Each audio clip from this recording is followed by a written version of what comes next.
Welcome, everyone. I'm Kimberly Boschman, and this is the Intentionally Intuitive Podcast.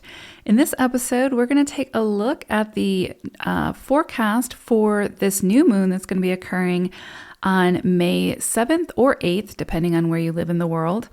Before we get into the forecast for each life path number, just know that this is, of course, a general forecast. If you would like your own personal forecast or your own personal numerology reading, please book some time with me. My information is in the description box below, and I would love to work with you.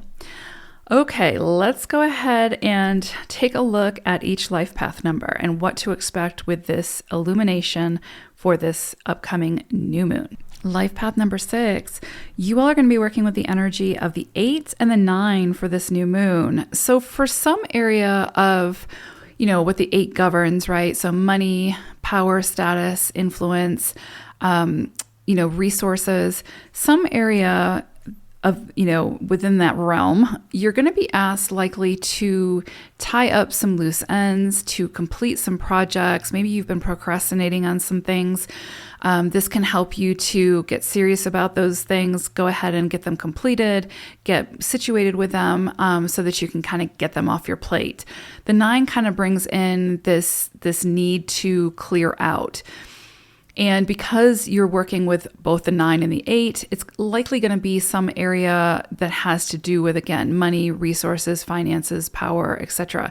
There could be some areas where there have been some power dynamics or power struggles that need to be cleaned up, right? So it could be like there needs to be a conversation with it. You need to express yourself. You need to take your power back. Maybe there's some kind of dynamic at work that is uncomfortable, and the only way that you can kind of alleviate those issues or those power plays is to stand up for yourself. The 9 will help you to do that, to clean that up and clear that up.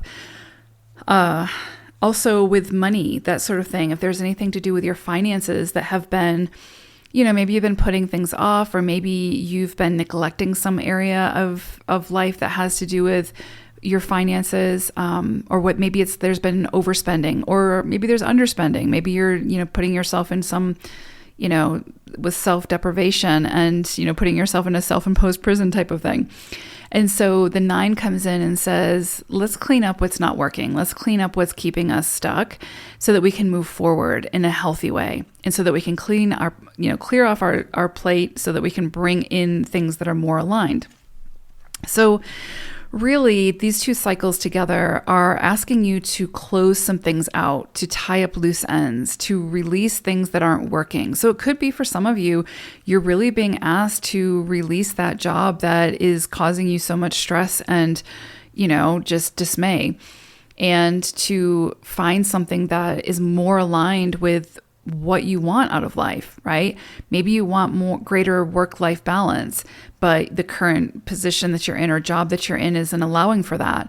So it might be for some of you that you want to take a demotion, or you want to, find a job that has less responsibility so that you can be able to not only, achieve the success that you're looking for in work, but also at home.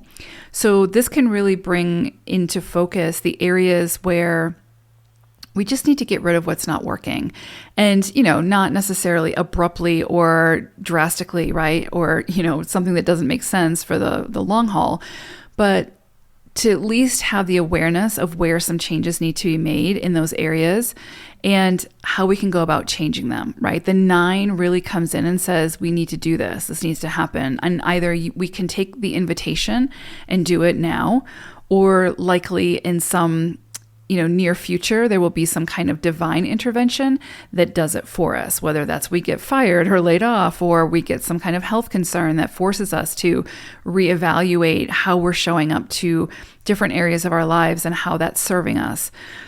The other thing is this could be a time for really taking a look at where it is that you might be forcing things when it comes to career or money or whatever.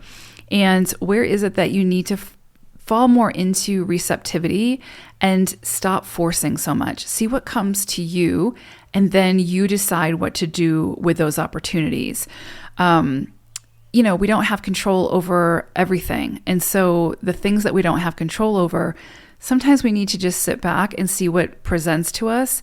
Then we get the most out of that energy. Then we're able to pick and choose what we want to say yes to, what we want to say no to. So definitely pay attention to the themes that come up for you around power, money, status, influence, any of those areas that is asking you to take a different approach and possibly even release something, or see what opportunities present to you at this time that have to do with those areas. And how can you get the most out of this energy, right? How can you be receptive and then choose which one works best for you and your family and the direction you want to be moving in, and saying yes to that. So really actually very beautiful energy that you all are working with, but there could be some adjustments that need to be made, especially around like money and work even, and where you're an expert at. There could be some opportunities for, again, growth and redirection when it comes to your expertise and how you share that expertise. So beautiful energy. I hope it's a wonderful one. Take care, everyone. Bye for now.